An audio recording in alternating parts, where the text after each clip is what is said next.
साथ ही जल्दी से वीडियो को एक बार लाइक कर देंगे और दोस्तों वीडियो को अपने मित्रों तक शेयर जरूर कर दें। ठीक है, स्टार्ट हो चुका है आज का ये सेशन। दोस्तों जिन भी साथियों ने सेल्फ स्टडी क्लासेस का ऐप डाउनलोड नहीं किया वो सेल्फ स्टडी क्लासेस का ऐप जरूर डाउनलोड कर लें। दोस्तों हिंदी साहित्य के इस कोर्स में आपके लिए बड़ा ऑफर है, मात्र 1000 में एडमिशन लेकर के आप अध्ययन कर सकते हैं, है ना, टीजीटी पीजीटी के निचोड़ कोर्स में।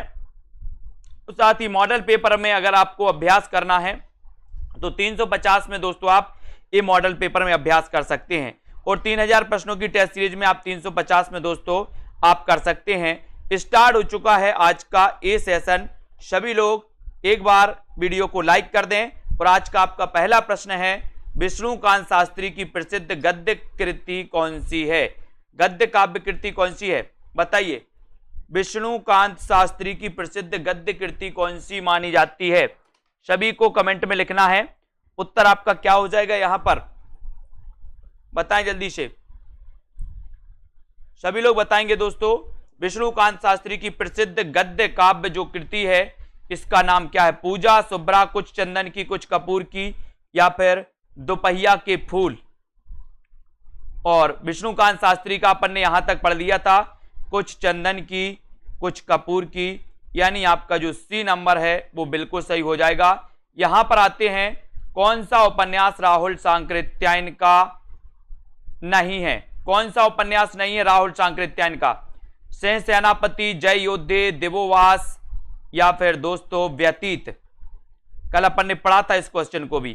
कौन सा उपन्यास राहुल सांकृत्यायन का नहीं है ये बताना है और आपका सीधा उत्तर जाएगा दोस्तों, क्या जाएगा? जल्दी से आपको आंसर बताना है। आंसर आपका क्या हो जाएगा यहां पर? तो उपन्यास राहुल सांकृत्यायन का नहीं है। कौन सा नहीं है? उत्तर आपने बिल्कुल सही बताया, व्यतीत, यानी 4 नंबर। ठीक है, वेरी गुड। यहां पर बताना है दोस्तों कौन सा उपन्यास सहयोगी उपन्यास है? सहयोगी उपन्यास कौन सा है? प्रश्न क्रमांक 492 में आपको उत्तर चयन करना है। सहयोगी उपन्यास कौन सा माना जाता है? सहयोगी उपन्यास कौन सा है इसका उत्तर आपको बताना है और बिल्कुल सही आंसर हो जाएगा दोस्तों। क्या हो जाएगा? 1 इंच मुस्कान, यानी 3 नंबर। कई बार अपन ने पढ़ा है, मन्नू भंडारी और राजेंद्र यादव का ये दोस्तों सहयोगी उपन्यास माना जाता है। जैनेन्द्र कुमार द्वारा रचित कहानी नहीं है। जैनेन्द्र कुमार द्वारा रचित कहानी कौन सी नहीं है? फांसी, नीलम देश की राजकन्या, पाजेब, पाजेब है ये पाजेब, ठीक है, पाजेब, या फिर अमर बल्लेरी। जैनेन्द्र कुमार जी की कहानी कौन सी नहीं है इसका उत्तर आपको बताना है। राइट आंसर आपका क्या हो जाएगा? फांसी है, नीलम देश की राजकन्या, पाजेब भी है, कौन सी नहीं है? अमर बल्लेरी नहीं है, यानी कि आपका 4 नंबर बिल्कुल सही है। डी नंबर आपका राइट आंसर हो जाएगा। कौन सा कहानीकार ग्रामीण चेतना का नहीं है? कौन सा कहानीकार ग्रामीण चेतना का नहीं है? मार्कंडे, विवेकी राय, शिव प्रसाद सिंह, या फिर निर्मल वर्मा। कौन सा कहानीकार ग्रामीण चेतना का नहीं है? सभी लोग बताएंगे। ग्रामीण चेतना का कहानीकार कौन सा नहीं है? इतना अच्छा क्वेश्चन है दोस्तों और सभी लोगों को बताना है। और सभी लोगों ने बताया है कि सर ग्रामीण चेतना का कहानीकार नहीं है पूछा है, तब आपका बिल्कुल सही आंसर है दोस्तों। कौन नहीं है ग्रामीण चेतना के? उत्तर हो जाएगा निर्मल वर्मा, यानी डी नंबर आपका सही है। 4 नंबर आपका बिल्कुल सही हो जाता है। ठीक है, डी नंबर आपका राइट आंसर हो जाता है। भोला राम का जीव व्यंग्य के लेखक कौन है? भोला राम का जीव व्यंग्य के लेखक कौन माने जाते हैं? हरिशंकर परसाई, ज्ञान वाजपेयी, राम गोपाल, या फिर श्रीलाल शुक्ल। प्रश्न क्रमांक 495 का आंसर आपको बताना है। भोला राम का जीव व्यंग्य के लेखक कौन माने जाते हैं? भोला राम का जीव व्यंग्य के लेखक कौन माने जाते हैं? उत्तर आपका क्या हो जाएगा? भोला राम का जीव व्यंग्य के रचनाकार कौन है? व्यंग्य के लेखक कौन है? और आपका राइट आंसर हो जाएगा दोस्तों, क्या हो जाएगा? हरिशंकर परसाई। 1 नंबर आपका सही है, ये ए नंबर राइट हो जाएगा। मनोविश्लेषण प्रधान कथाकार कौन नहीं है? नहीं है बताना दोस्तों। मनोविश्लेषण प्रधान कथाकार कौन नहीं माने जाते? अच्छा प्रश्न है, सभी लोग बताएंगे मनोविश्लेषण प्रधान कथाकार कौन नहीं माने जाते। इसका उत्तर आपको बताना है। जल्दी से बताएं, सभी लोगों को आंसर बताना है। मनोविश्लेषण प्रधान दोस्तों कथाकार कौन नहीं है? और उत्तर चला जाता है सुदर्शन, यानी सी नंबर आपका सही है। मनोविश्लेषण प्रधान कथाकार नहीं है दोस्तों सुदर्शन जी। ठीक है, वेरी गुड। हिंदी में दलित साहित्य की पहली आत्मकथा दोस्तों किसने लिखी है?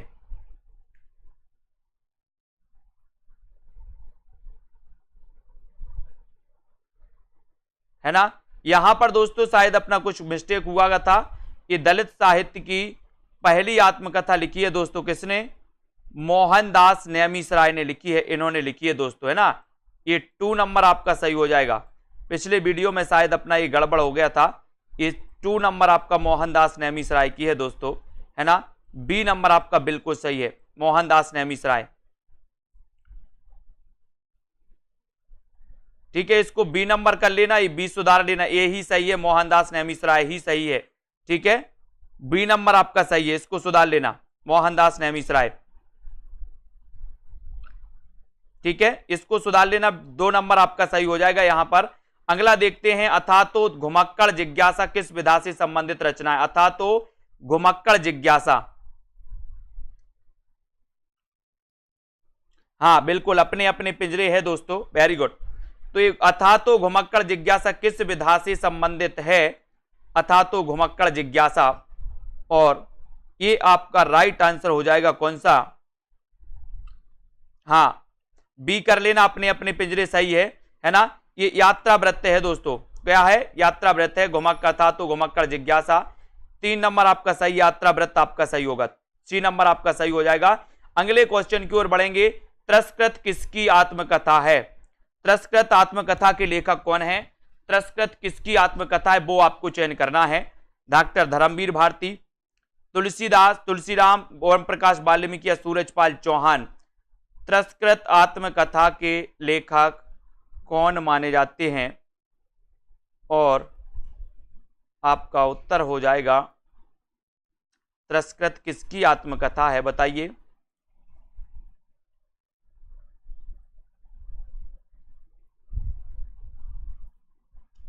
सूरजपाल चौहान, यानी 4 नंबर। ठीक है, 4 नंबर आपका राइट है। हिंदी में रेखा चित्र के प्रथम रचयिता दोस्तों पंडित पदम सिंह शर्मा की कृति कौन सी है दोस्तों? बताइए। रेखा चित्र संग्रह माना जाता है ये दोस्तों, रेखा चित्र संग्रह कौन सा माना जाता है? रेखा चित्र संग्रह पदम सिंह शर्मा का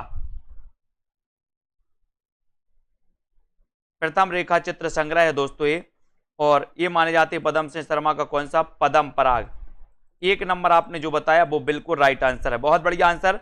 अगले क्वेश्चन की ओर हम बढ़ेंगे। मैथिली शरण गुप्त की वह रचना जिसने देश में राष्ट्र प्रेम की धूम मचा दी थी? मैथिली शरण गुप्त की वह रचना जिसने देश में राष्ट्र प्रेम की धूम मचा दी थी, वह रचना कौन सी है? साकेत, यशोधरा, भारत भारती या फिर जय भारत? मैथिली शरण गुप्त की वह रचना जिसने देश में राष्ट्र प्रेम की धूम मचा दी थी, वह रचना दोस्तों कौन सी है? उत्तर है आपकी भारत भारती है ना। सी नंबर आपका सही है, सी नंबर सही हो जाएगा। कविता कलाप किसकी रचना है? कविता कलाप के रचनाकार कौन है ये आपको बताना है। कविता कलाप के रचनाकार कौन है? महावीर प्रसाद द्विवेदी, श्रीधर पाठक, भारतेंदु या फिर हरिऔध? कविता कलाप के रचनाकार कौन माने जाते हैं? कविता कलाप ये किसकी रचना है? और अच्छा क्वेश्चन है दोस्तों, कविता कलाप के रचनाकार कौन है?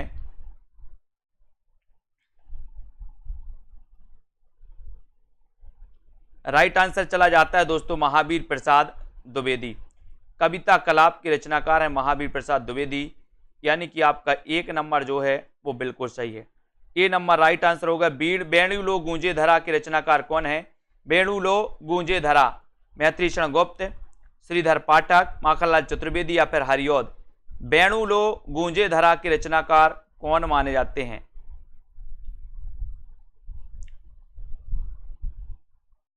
बेणु लो गूंजे धरा के रचनाकार कौन माने जाते हैं? इसका आंसर आपको बताना है। देखते हैं कौन कौन सही उत्तर बता रहा। प्रश्न क्रमांक 503 है। 503 में हमें उत्तर बताना है और आपका राइट आंसर क्या हो जाएगा। जिन भी साथियों ने दोस्तों self study classes app download नहीं किया, वो सेल्फ स्टडी क्लासेस ऐप को डाउनलोड कर लें और दोस्तों वीडियो को लाइक करके चैनल को सब्सक्राइब कर लेना। यहाँ पर आपका उत्तर है बेणुलो गूंजे धरा माखनलाल चतुर्वेदी, यानी कि आपका 3 नंबर बिल्कुल सही आंसर हो जाएगा, है ना। प्रसाद जी की खड़ी बोली कविताओं का प्रथम संग्रह कौन सा है? प्रसाद की खड़ी बोली कविताओं का प्रथम संग्रह कौन सा है? प्रथम संग्रह कौन सा है? चित्राधार, कानन कुसुमासु या फिर उर्वशी? प्रसाद की खड़ी बोली कविताओं का प्रथम संग्रह कौन सा है? प्रथम संग्रह कौन सा है बताएं। प्रसाद की खड़ी बोली कविताओं का प्रथम संग्रह कौन सा माना जाता है? और यहां पर प्रसाद जी की खड़ी बोली कविताओं का प्रथम संग्रह आपसे पूछा है, तब आपका राइट आंसर क्या हो जाएगा? और सभी लोगों ने बताया कि सर एक कानन कुसुम है ना, प्रसाद की खड़ी बोली की कविताओं का संग्रह, यानी कि 2 नंबर यहां पर आपका बिल्कुल सही है। महादेवी जी को किस रचना हेतु मंगला प्रसाद पारितोषिक मिला था दोस्तों? अब बताएं, यामा के लिए मिला था, नीरजा के लिए मिला था, सांद गीत के लिए या फिर दीप शिखा के लिए मिला था? मंगला प्रसाद पारितोषिक किस रचना के लिए मिला था? प्रश्न क्रमांक आपका 505 है।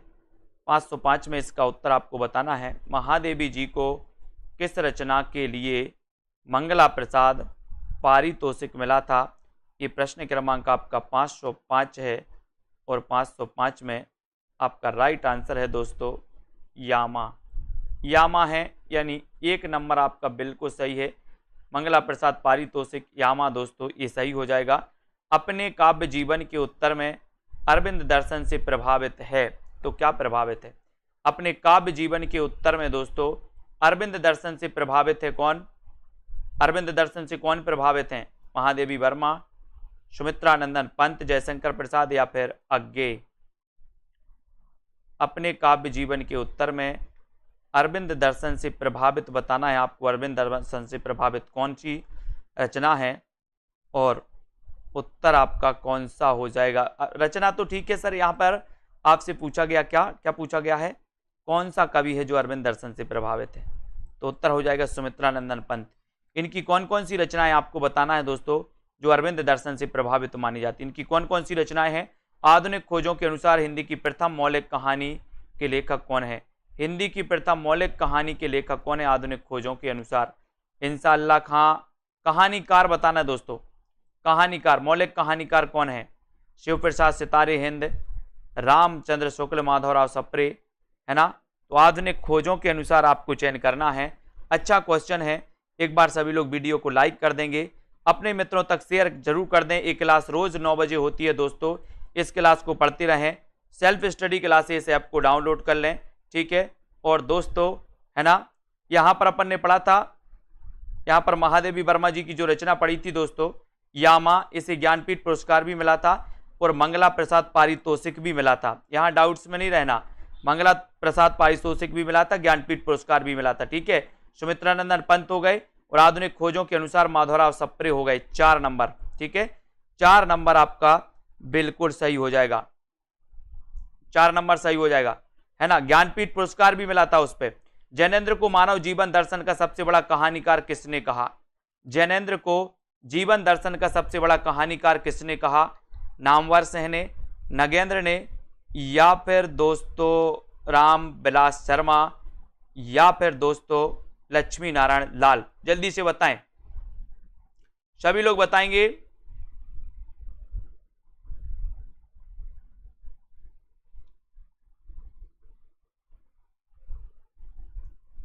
यहां पर जैनेन्द्र को मानव जीवन दर्शन का सबसे बड़ा कहानीकार कहा है, तो किसने कहा है?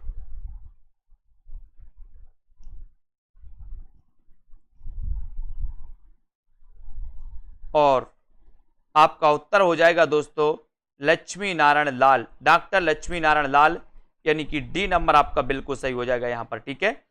मानव जीवन दर्शन का सबसे बड़ा कहानीकार, डी नंबर सही हो जाएगा, डी नंबर, ठीक है, डी आपका राइट आंसर है। प्रेमचंद की अंतिम कहानी कौन सी है? बताएं, प्रेमचंद की अंतिम कहानी कौन सी है? पूस की रात, कफन, सवासेर गेहूं या फिर शतरंज के खिलाड़ी। प्रेमचंद की अंतिम कहानी कौन सी है?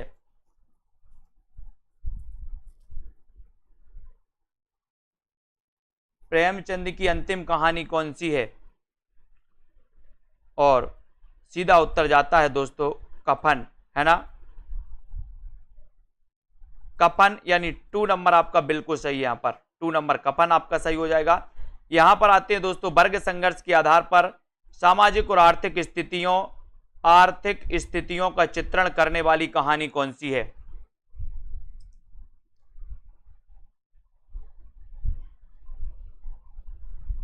वर्ग संघर्ष के आधार पर सामाजिक और आर्थिक स्थितियों का चित्रण करने वाली जो कहानी है वो कौन सी है?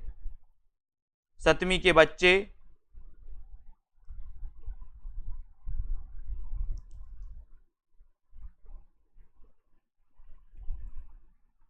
वर्ग संघर्ष के आधार पर सामाजिक और आर्थिक, है ना।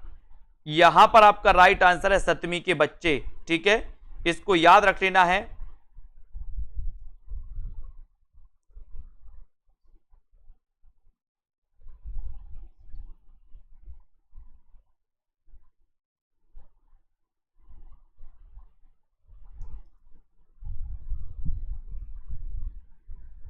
तो इस 7वीं के बच्चे के रचनाकार कौन है ये भी आपको बताना है। 7वीं के बच्चे के रचनाकार कौन है?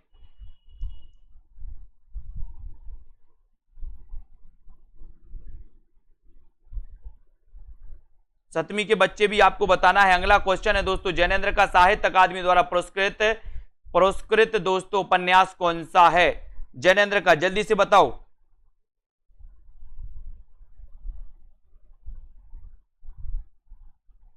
जैनेन्द्र का साहित्य अकादमी द्वारा पुरस्कृत बताना है।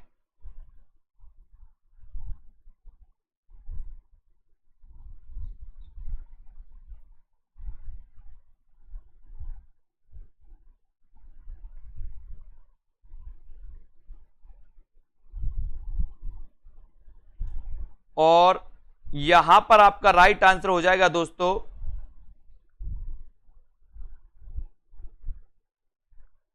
यहां पर राइट आंसर होगा मुक्ति बोध, यानी 2 नंबर आपका बिल्कुल सही है। 2 नंबर आपका राइट आंसर हो जाएगा यहां पर।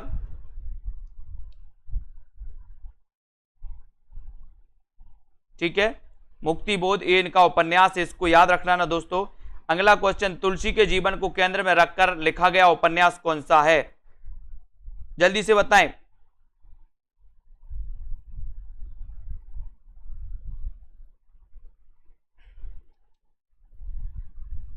तुलसी के जीवन को केंद्र में रखकर लिखा गया उपन्यास कौन सा है?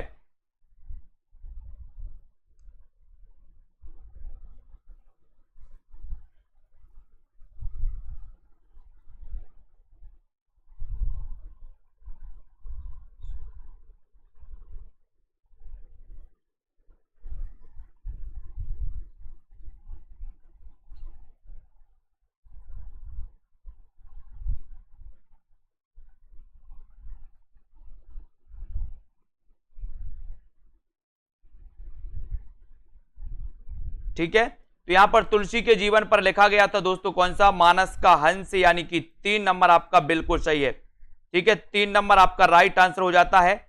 अगला क्वेश्चन यहां पर बताना है, गांधी जी के दक्षिण अफ्रीका के जीवन संघर्षों पर केंद्रित रचना कौन सी है? सभी लोग बताएंगे।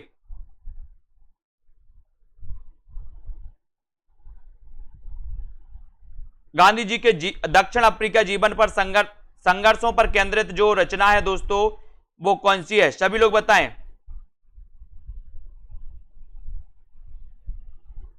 सभी लोगों को बताना है।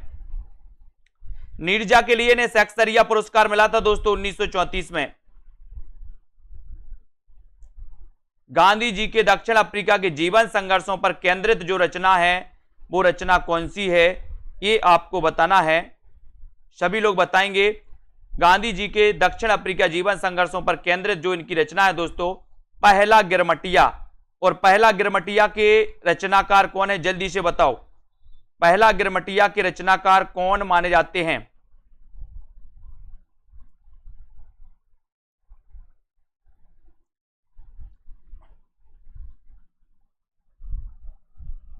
तो ये पहला गिरमिटिया आपका राइट आंसर है। हिंदी की रसरीति परंपरा का प्रस्थान ग्रंथ कौन सा है? रसरीति परंपरा बताना है। रसरीति परंपरा का प्रस्थान ग्रंथ बताओ कौन सा है दोस्तों?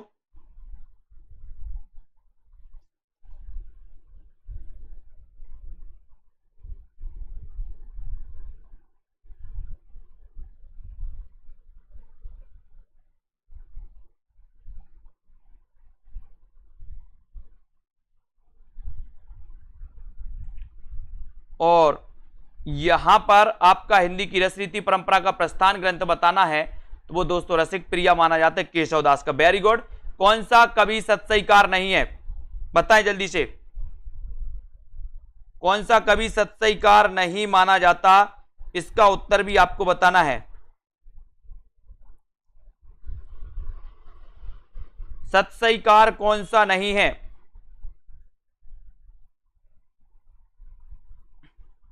और कौन सा कवि सत्सईकार नहीं है, ये आपसे पूछा गया है। और आपका यहां पर सही उत्तर क्या हो जाएगा?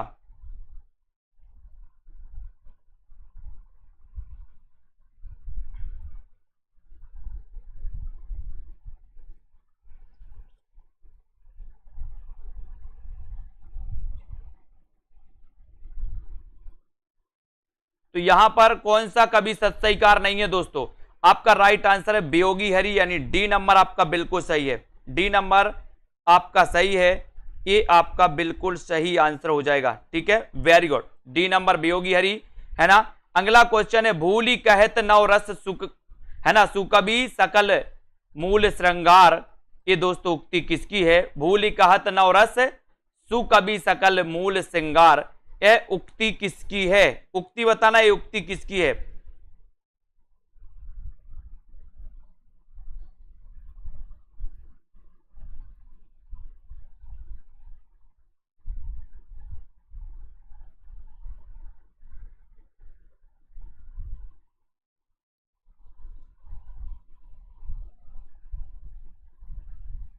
और इसका राइट आंसर हो जाएगा दोस्तों देव, यानी एक नंबर आपका बिल्कुल सही हो जाएगा। ठीक है, एक नंबर आपका सही हो जाएगा।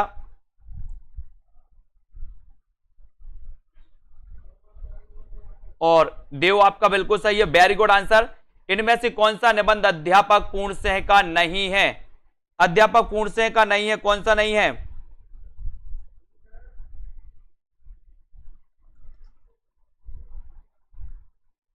ठीक है, जल्दी से आपको बताना है। और इनमें से कौन सा निबंध अध्यापक पूर्णसिंह का नहीं है? आपका सीधा उत्तर क्या जाएगा दोस्तों? आपका उत्तर जाएगा सत्सईकार नहीं है। वही पूछा ना, सत्सईकार नहीं है ना।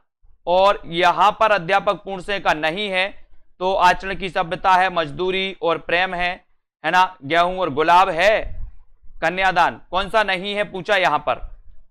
तो नहीं में आपका बिल्कुल सही आंसर है गेहूं और गुलाब, यानी 3 नंबर आपका बिल्कुल सही है। 3 नंबर आपका पूरा सही है। देवदत्त इनका पूरा नाम था दोस्तों। दृश्य तत्व साहित्य की किस विधा का अनिवार्य वैशिष्ट्य माना जाता है? दृश्य तत्व, दृश्य तत्व बताइए, 571 में बताना है। पुराने प्रश्नों की पीडीएफ खुली है दोस्तों, आज अपन ने पढ़ चुके हैं, फिर भी पढ़ते जाओ, कोई बात नहीं है। दृश्य तत्व साहित्य की किस विधा का अनिवार्य वैशिष्ट्य माना जाता है? कहानी का, उपन्यास का, कविता या फिर नाटक का? दृश्य तत्व साहित्य की किस विधा का अनिवार्य वैशिष्ट्य है? उत्तर है नाटक का। नाटक, यानी आपका डी नंबर बिल्कुल सही है, नाटक का है दोस्तों। ठीक है, very good answer. Mister Abhimanyu नाटक के रचनाकार कौन है? मिस्टर अभिमन्यु नाटक के रचनाकार कौन है? लक्ष्मी नारायण लाल, लक्ष्मी नारायण मिश्र, सुरेंद्र वर्मा या फिर रमेश बख्शी? मिस्टर अभिमन्यु नाटक के रचनाकार कौन है? इसका उत्तर आपको लगाना है।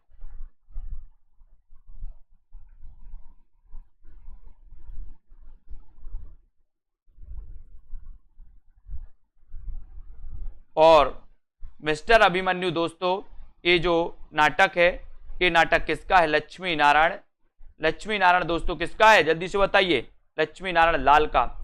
लक्ष्मी नारायण लाल का है। एक नंबर आपका बिल्कुल सही है। ये नंबर जिन्होंने बताया उनका आंसर बिल्कुल सही है। बंकिम चंद्र का प्रसिद्ध हिंदी उपन्यास कौन सा है? बंकिम चंद्र का प्रसिद्ध हिंदी उपन्यास कौन सा है, ये आपको बताना है। दौड़, बीनू सा सपना, है ना, कतरा द बतरा, या फिर आनंद मठ। बंकिम चंद्र का प्रसिद्ध हिंदी उपन्यास कौन सा है, बंकिम चंद्र का बताना है। जितेंद्र जी ये साफ नहीं दिख रहा क्या आपको, ये पढ़ो भैया, ये जो लिखा है।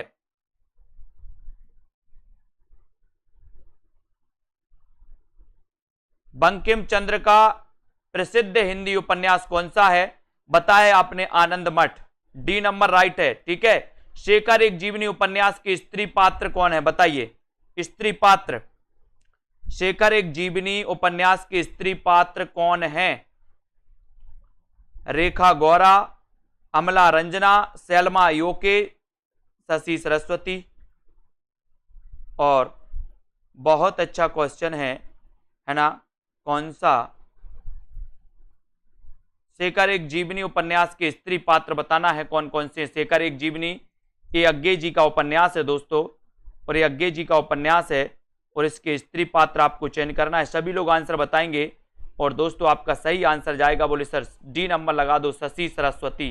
शशि सरस्वती, ठीक है, शशि सरस्वती, इसकी आपको याद रख लेना, वो नहीं समझना है, मैं जो बोल रहा हूं वो सुनो। सुबह में सुरंग में सुबह उपन्यास के लेखक कौन है दोस्तों, है ना। ये माउस से अच्छे से वो लिख नहीं पाते, इसलिए इसको सुनना है, इसको पढ़ना है, और जो मैं बोल रहा हूं उसको सुनना है ना। सुरंग में सुबह उपन्यास के लेखक कौन है, शिवमूर्ति, मिथिलेश्वर, संजीव, या फिर अमरकांत। सुरंग में सुबह उपन्यास के लेखक आपको चयन करना है, उत्तर क्या हो जाएगा। और सभी लोगों का आंसर आ रहा है सीधा सीधा। लाइक जरूर कर लेना सभी को, जिन भी साथियों को ऐप डाउनलोड नहीं किया वो ऐप को जरूर डाउनलोड कर लेना, और उत्तर आपका राइट आंसर हो जाएगा। सुरंग में सुबह उपन्यास के रचनाकार हैं दोस्तों कौन, मिथिलेश्वर, यानी कि आपका जो 2 नंबर है, 2 नंबर, ये आपका बिल्कुल सही है, 2 नंबर आपका राइट आंसर हो जाता है। बी नंबर सही है। भीतर भीतर सब रस चूसे, हंस हंस के तन मन धन मुंह से, पंक्ति किस कवि की है, पंक्ति किस कवि, प्रताप नारायण मिश्र की, बाल कृष्ण भट्ट की, ठाकुर, या फिर भारतेंदु हरिश्चंद्र की। भीतर भीतर सब रस चूसे, हंस हंस के तन मन धन मुंह से, पंक्ति किस कवि की है, ये आपको बताना है।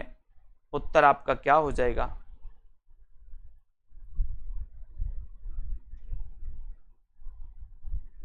और सभी का आंसर बिल्कुल सही आंसर आ रहा है कि सर ये जो पंक्ति है ये भारतेंदु हरिश्चंद्र की पंक्ति है ना। डी नंबर आपका बिल्कुल सही है, यहां पर डी जिन्होंने बताया बिल्कुल राइट आंसर।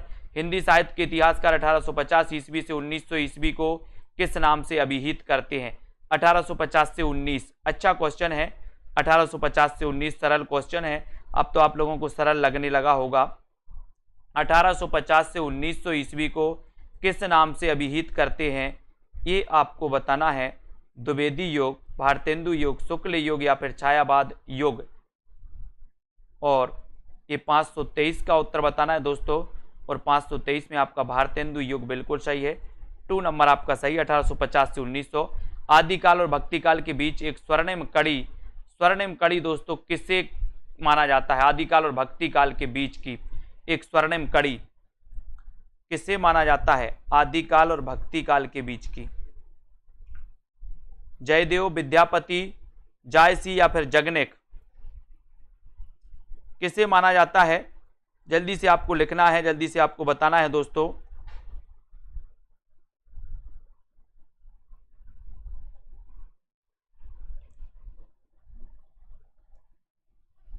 और आदिकाल और भक्तिकाल के बीच एक स्वर्णिम कड़ी माना जाता है किसे, विद्यापति को, यानी आपका उत्तर बी नंबर बिल्कुल सही है।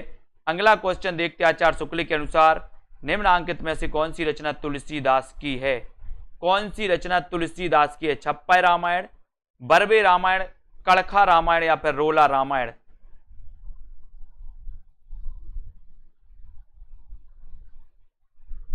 कौन सी रचना तुलसीदास की है ये बताना है आपको।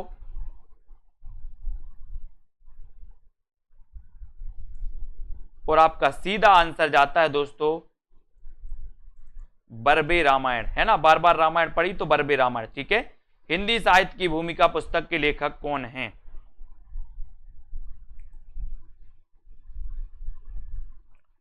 हिंदी साहित्य की भूमिका पुस्तक के लेखक कौन है? रामचंद्र शुक्ल, राम कुमार वर्मा, विश्वनाथ प्रसाद मिश्र, हजारी प्रसाद द्विवेदी।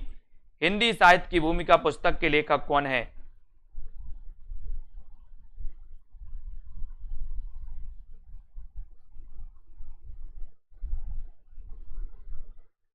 हिंदी साहित्य की भूमिका पुस्तक के लेखक कौन माने जाते हैं? इसका उत्तर आपको बताना है। और हिंदी साहित्य की भूमिका दोस्तों ये हजारी प्रसाद द्विवेदी की है। 4 नंबर यहां पर आपका बिल्कुल सही है। ठीक है, हजारी प्रसाद द्विवेदी ने दोस्तों हिंदी साहित्य की भूमिका ये लिखी थी 1940 में। 1940 में, ठीक है, 1940 में। भक्ति काल का नाम पूर्व मध्यकाल किस आचार्य ने नाम दिया है दोस्तों, है ना? तो यहां पर निम्न में से अपन को बताना है, तो किसने नाम दिया है? और राइट आंसर फिर चला जाता है आपका हजारी प्रसाद द्विवेदी। ठीक है, वेरी गुड। हिंदी साहित्य के आरंभिक काल को सिद्ध सामंत काल किसने कहा? सिद्ध सामंत काल किसने कहा? सिद्ध सामंत काल किसने कहा, ये आपको बताना है। सिद्ध सामंत काल किसने कहा है और आपका उत्तर क्या है इसमें? सिद्ध सामंत काल, बोले सर ये तो बिल्कुल सही है, राहुल सांकृत्यायन ने कहा है। आज तो इतना कॉन्फिडेंस आ रहा होगा आप लोगों को, और सर सब क्वेश्चन बन रहे हैं। वेरी गुड, बहुत बढ़िया, है ना? हिंदी के प्रारंभिक काल को वीर गाथा काल नाम किसने दिया दोस्तों? वीर गाथा काल नाम किसने दिया? वीर गाथा काल नाम किसने दिया? आचार्य रामचंद्र शुक्ल ने, राहुल सांकृत्यायन, गणपति चंद्रगुप्त या फिर विद्यापति मिश्र बंधु? प्रारंभिक काल को वीर गाथा काल, अच्छा प्रश्न है। और वीर गाथा काल कहा है दोस्तों किसने? रामचंद्र शुक्ल ने, यानी कि आपका 1 नंबर जो है वो बिल्कुल सही है। ठीक है, छायावाद में वक्रता का वैभव मिलता है, प्रसाद के काव्य में निम्न में से किसका उत्कर्ष मिलता है? किसका उत्कर्ष मिलता है दोस्तों? छायावाद में वक्रता का वैभव मिलता है, प्रसाद के काव्य में किसका उत्कर्ष मिलता है? ये आंसर बताना है। सभी लोगों को वीडियो को लाइक करना है, और जिन भी साथियों को दोस्तों ऐप में एडमिशन लेना है, सेल्फ स्टडी क्लासेस ऐप को आज ही डाउनलोड कर, ठीक है, और अपना अध्ययन प्रारंभ करें। छायावाद में वक्रता का वैभव मिलता है, प्रसाद के काव्य में निम्न में से किसका उत्कर्ष मिलता है? इसका आंसर आपको बताना है। तो वो मिलता है दोस्तों अभिव्यंजना का उत्कर्ष, अभिव्यंजना का उत्कर्ष मिलता है। बी नंबर आपका बिल्कुल सही हो जाएगा। केवल सूक्ष्मगत सौंदर्य सत्ता का राग कहकर छायावाद का विरोध किसने किया दोस्तों? केवल सूक्ष्मगत सौंदर्य सत्ता का राग कहकर छायावाद का विरोध किसने किया? आचार्य शुक्ल ने, महादेवी वर्मा ने, सुमित्रानंदन पंत और अज्ञे में, है ना? और यहां पर आपका 531 का आंसर बताना है। 531 का आंसर कौन सा है? तो बोले सर ये किया है महादेवी वर्मा ने, यानी 2 नंबर आपका बिल्कुल सही है। केवल सूक्ष्मगत सौंदर्य सत्ता का राग कहकर छायावाद का विरोध किया है महादेवी वर्मा ने, है ना?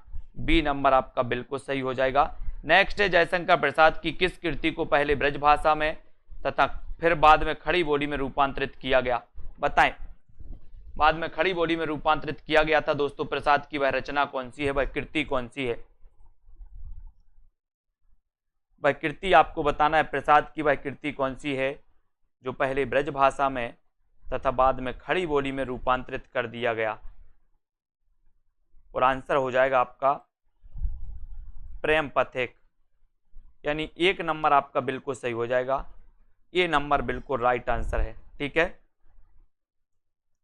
Very good, 1 number, very good. Nirala की जूही की कली उदाहरण है दोस्तों, काय का उदाहरण है? निराला की जूही कली मात्रिक छंद, वर्णिक छंद, मुक्त छंद या फिर इनमें से कोई नहीं? बताएं, निराला की जूही की कली उदाहरण है, किसका उदाहरण मानी जाती है निराला की जूही की कली? और दोस्तों आपके लिए पार्टिकुलरली बहुत अच्छी चीज आ रही है दोस्तों, है ना? चैनल पर जाके देखें, एक दोस्तों अच्छी सीरीज चल रही है कि सरहपा से संबंधित जितने क्वेश्चन हैं वो सीरीज आ रही है। स्वयंभू से संबंधित, यानी पार्टिकुलरली कवि से संबंधित प्रश्नों के वीडियो आ रहे हैं निरंतर रिकॉर्डेड वीडियो, उनको जरूर देखते रहें। निराला की जूही की कली ये दोस्तों मुक्त छंद से संबंधित है। 3 नंबर आपका बिल्कुल सही है। टिपटॉप यूट्यूब चैनल पर जाकर भी आप देख सकते हैं दोस्तों। कौन सी रचना मोहन राकेश की नहीं है? मोहन राकेश की रचना कौन सी नहीं है, इसका उत्तर आपको बताना है।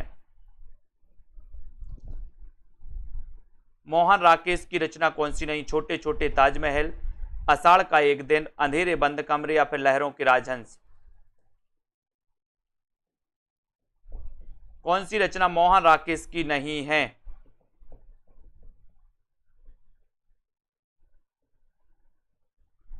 और ये आपका उत्तर हो जाएगा मोहन राकेश की नहीं है तो छोटे छोटे ताजमहल। बाकी तो दोस्तों ये 3 हैं, छोटे छोटे ताजमहल नहीं हैं। 1 नंबर आपका यहाँ पर बिल्कुल सही हो जाएगा। आषाढ़ का एक दिन, अंधेरे बंद कमरे और लहरों के राजहंस, ये सभी हैं। 1 नंबर आपका सही है। कौन सा उपन्यासकार एक आंचलिक उपन्यासकार है दोस्तों? आंचलिक उपन्यासकार के बारे में बताना है और आपको पता भी है कि आंचलिक उपन्यासकार कौन है। हिंदी का प्रथम आंचलिक उपन्यास कौन सा माना जाता है, ये भी सभी लोगों को पता है। यशपाल, जैनेन्द्र कुमार, राही मासूम रजा या फिर अज्ञे? कौन सा उपन्यासकार एक आंचलिक उपन्यासकार है, ये आपको बताना है। सभी लोग बताएं। और आंचलिक उपन्यासकार की बात करें दोस्तों तो वो कौन है? कौन है? राही मासूम रजा, है ना। ये आपका 3 नंबर बिल्कुल सही हो जाएगा। राही मासूम रजा 3 नंबर, सी नंबर आपका बिल्कुल सही है। Very good, very good answer. Next है, देश विभाजन को लेकर लिखा गया उपन्यास कौन सा है? देश विभाजन को लेकर लिखा गया जो उपन्यास है वो उपन्यास कौन सा है? अमृत और विष, झूठा सच, अपने अपने अजनबी या फिर अंतराल? देश विभाजन को लेकर लिखा गया उपन्यास कौन सा है? और उत्तर हो जाएगा यहाँ पर कि सही ये उपन्यास है कौन सा? झूठा सच। और ये उपन्यास है दोस्तों किसका? यशपाल का, यशपाल का है। 9:45 पर भी एक आएगी दोस्तों आपकी क्लास, है ना। कवि की आएगी, पार्टिकुलरली एक कवि से संबंधित कितने क्वेश्चन पूछे जाते हैं, उनका जन्म, उनका परिचय पूरा आएगी। 9:45 पे आप लोग देख लेना। आज की क्लास के लिए दोस्तों इतना ही। सभी साथी जितने भी हमारे साथी हैं, है ना, किसी को कोई क्वेश्चन में डाउट्स हो तो वो जल्दी से बताएं। और जिनमें दोस्तों आपको 1000 प्रश्नों की, जिनको भी 3000 प्रश्नों की टेस्ट सीरीज लेनी है, वो 350 में अपना अभ्यास करने के लिए दोस्तों 350 में इस प्रैक्टिस सेट में भाग ले सकते हैं, है ना। मॉडल पेपर में जिनको भी अध्ययन करना है दोस्तों, मॉडल पेपर लगा के देखना है कि एग्जाम में कैसा पूछा जाएगा, पैटर्न क्या रहेगा टीजीटी का, तो 350 के मॉडल पेपर में एडमिशन ले सकते हो, ठीक है। और अगर आपको निचोड़ क्लास में एडमिशन लेना है दोस्तों कि आप एग्जाम के टाइम में अंतिम समय में क्या क्या पढ़ लें, ऐसा दोस्तों जो कोर्स है आपको 1000 का ऑफर है, अभी आप इसमें एडमिशन ले सकते हैं।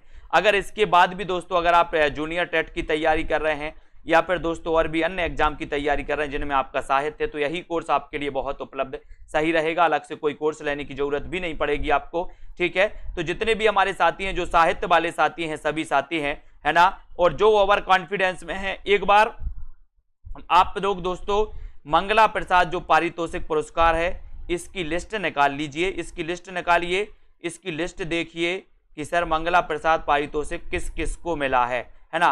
बहुत सारे लोग ओवर कॉन्फिडेंस में जी रहे हैं, मैं उनसे यही कहना चाहता हूं कि ओवर कॉन्फिडेंस में नहीं जीना है, ओवर कॉन्फिडेंस में पेपर देने नहीं जाना है ना।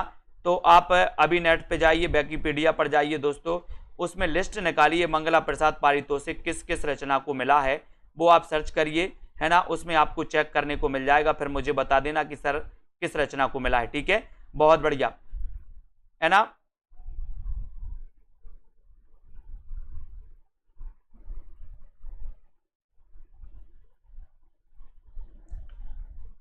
ठीक है, तो सभी लोगों के लिए धन्यवाद दोस्तों। सभी लोग इसी प्रकार से अध्ययन करते रहें और आगे बढ़ते रहें, ठीक है। बिल्कुल, सेल्फ स्टडी क्लासेस ऐप जरूर डाउनलोड करें। नीरजा के लिए दोस्तों सेक्सरिया पुरस्कार मिला है ना। तो इतना आप लोग देख लें, एक बार चेक कर लें। नीरजा के लिए सेक्सरिया पुरस्कार मिला था 1934 में, है ना। और ठीक है, बहुत बढ़िया, धन्यवाद सभी को। इसी प्रकार से अध्ययन करते रहें और दोस्तों बढ़ते रहें आगे, ठीक है। बिल्कुल, बुक में गलत हो सकता है, बुक में गलत हो सकता है दोस्तों। एक बार उनकी पूरी वो देख लें, मंगला प्रसाद पारितोषिक किस किस रचना को मिला है ना, वो चेक कर लें, है ना। जिनको नहीं लगता है तो वो अच्छा है।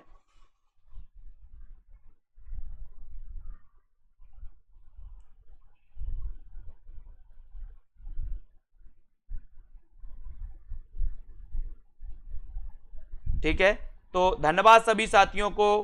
जय हिंद।